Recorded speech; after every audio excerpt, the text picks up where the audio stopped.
Bhagirathi 1 minute के लिए वो बुक देना मेरे को, गरुड़ पुराण। मैंने डॉक्टरेट की है भाइयों और बहनों।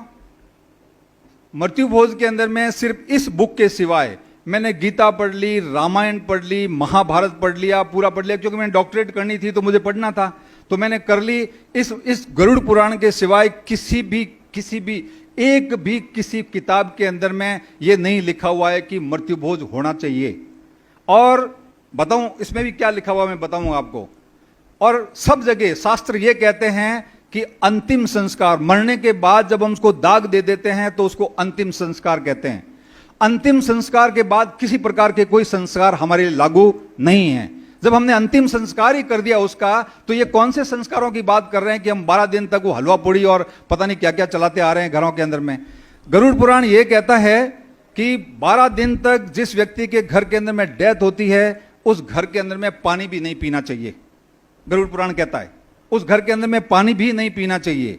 और 13वें दिन जब हम पूरे इकट्ठे होकर के अपने अपने घरों से राशन लेकर के उस घर के अंदर में चूल्हा वापस प्रज्वलित करना चाहिए, ये 13वें दिन। और 13 ब्राह्मणों को भोजन कराना चाहिए, ये इसके अंदर में लिखा हुआ है। अब वो 13 ब्राह्मणों के लिए भी जो मॉडर्न टीपाकार है, जो इसकी सर्वे करते हैं, या जो पढ़े लिखे जो ब्राह्मण हैं या जो भी लोग हैं, वो कहते हैं कि ठीक है, कोई गरीब आदमी है तो 13 ब्राह्मण को भोजन नहीं करा सकता तो 1 ब्राह्मण को भोजन करा दो, ये इसके अंदर में लिखा हुआ है। और फिर भी हम उसको पता नहीं किस प्रकार की हम जो है ना पुराने सिस्टम का या पुराने वो हमारे तरीकों का, या कहते हैं कि हमारे पौराणिक सिस्टम चला रहा उसके ऊपर में वो हम उसको पकड़ करके बैठ गए। कहाँ था मैं 57 ईयर्स का हो गया हूँ, मैंने अपने गांव के अंदर में ये खाटा खींचड़ा खा करके भी मौत के ऊपर में और देखा है। खाटा खींचड़ा खा करके बारातें चढ़ जाती थी, लोगों के पास पैसे नहीं होते थे तो कहां से आते थे। उसके बाद स्लोली वो लापसी शुरू की, तो वो लाठी गुड़ की, वो काला सा गुड़ आता था उसकी लापसी बनाते थे। उसके बाद में फिर गुड़ डालना शुरू किया, उसके बाद चीनी डालनी शुरू की, उसके बाद गुड़ का हलवा शुरू किया, उसके बाद चीनी का हलवा शुरू किया, उसके बाद में फिर नुक्तियां और वो शुरू कर दी, उसके साथ पुड़ियां शुरू कर दी। और अभी तो कहीं कहीं जगह पे ऐसा देखा जाता है कि 12 दिन तक एकदम प्रॉपर एकदम टाइप्ड मीनू होता है, डिजिटल कार्ड इश्यू होते हैं, उस मीनू के अंदर में लिखा जाता है फर्स्ट डे ये भोजन, सेकेंड डे ये भोजन, 12वें दिन ये भोजन। हमें कहां जा रहे हैं, किस डायरेक्शन में जा रहे हैं?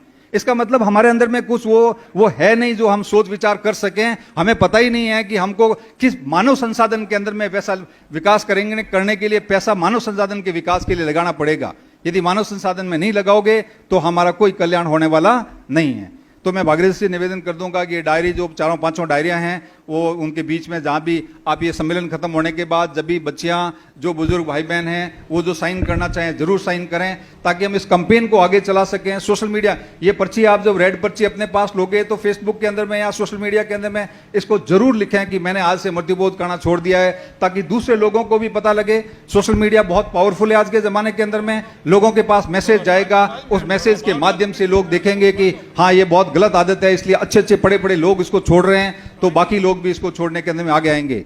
भाइयों और बहनों, मैंने आपका ज्यादा समय ले लिया। मैं साहब को, जाखड़ साहब को और आप सभी को बहुत बहुत धन्यवाद देना चाहूंगा कि मुझे इतने लंबे तक आप लोग बैठ करके सुना और मुझे यहाँ बुलाया, बहुत सम्मान दिया। बहुत बहुत धन्यवाद, मेहरबानी, शुक्रिया। बहुत बहुत धन्यवाद सारण साहब। मैंने कार्यक्रम के शुरुआत में एक बात कही थी कि ये महज